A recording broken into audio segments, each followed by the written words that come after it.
I have this alternate bypass link design that I recently came up with.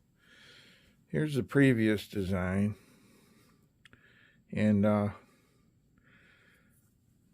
used it for several years now, and I like it. But one thing it does is sometimes this will hook the foot loops or hook the rope or just cause just a little bit of grief. And then the other thing is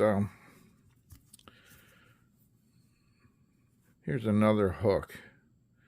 And since I had planned on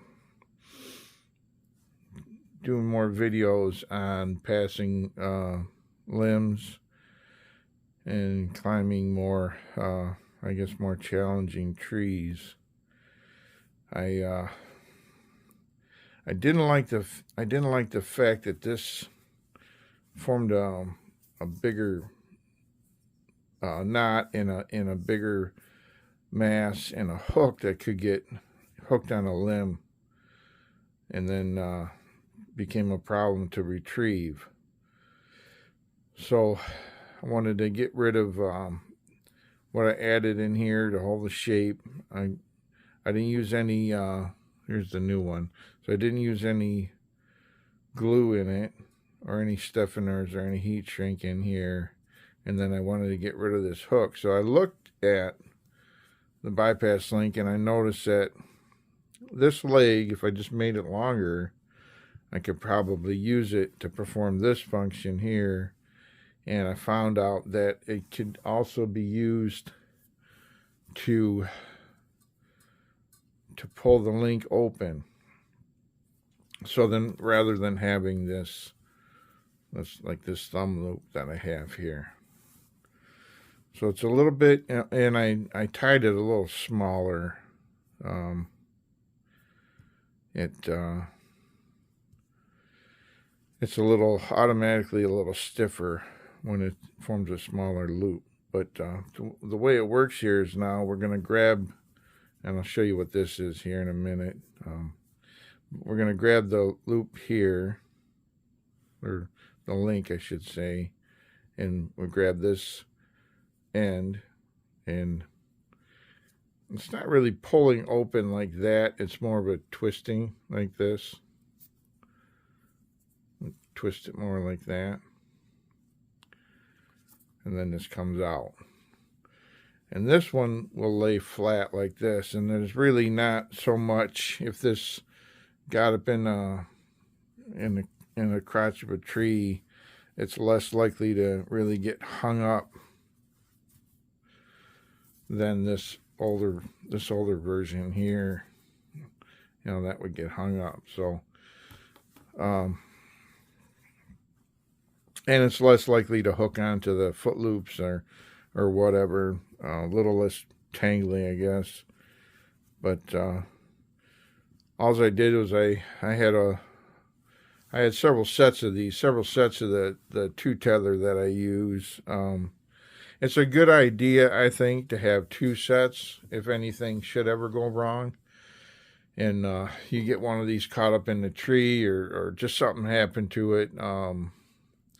You cut it or whatever. You don't want to cut your trip short because you don't have a serviceable climbing system. So, but all I did was I cut this back. I cut this, one of these back.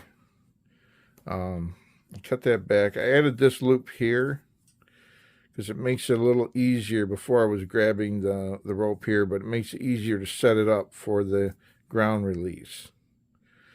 So I might trim these off here, and then when I stow it away, I just fold it back like that. It goes in the same way. It goes into, it's essentially a figure eight, and then we have a stopper knot. So I'll take this out of the way right now. So here's the figure eight knot right here. And the loop that we use, it comes out the bottom, and then the end just goes in the opposite direction into the same opening here, like that. And then this end, this is stows up through there, like that. So again, to open it, we're going to grab the link, twist, comes open like that, and then if I climb up past the limb and I don't want to climb down past the limb before I set it up to pull down, I can set it up for ground release mode.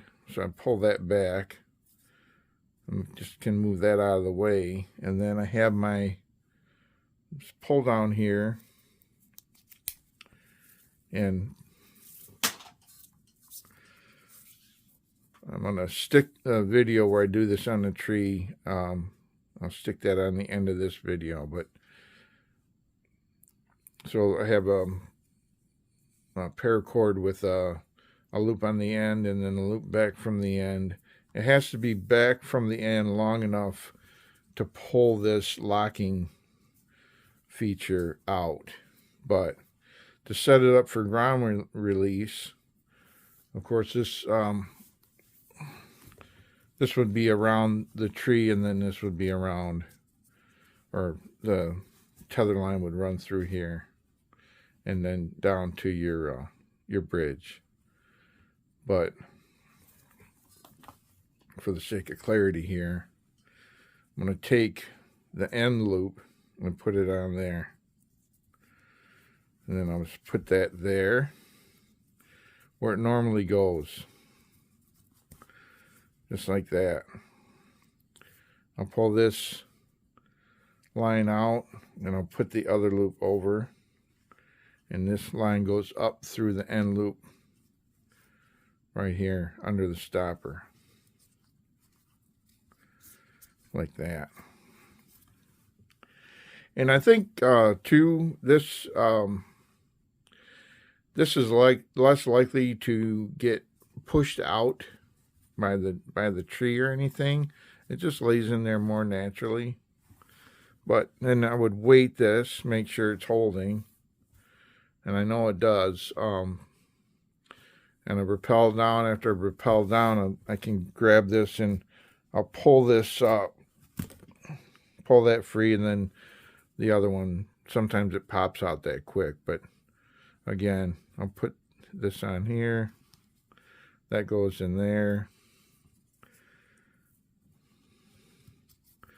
This will go up in here, and that's set up for ground release. Just like that. And then this end falls one way, that falls another way, and it's much less likely to get hung up in the tree. Anyway, I'll put that release video where I have it on the tree. I'll tag this on at the end. But thanks for watching. I hope this helps. Good hunting.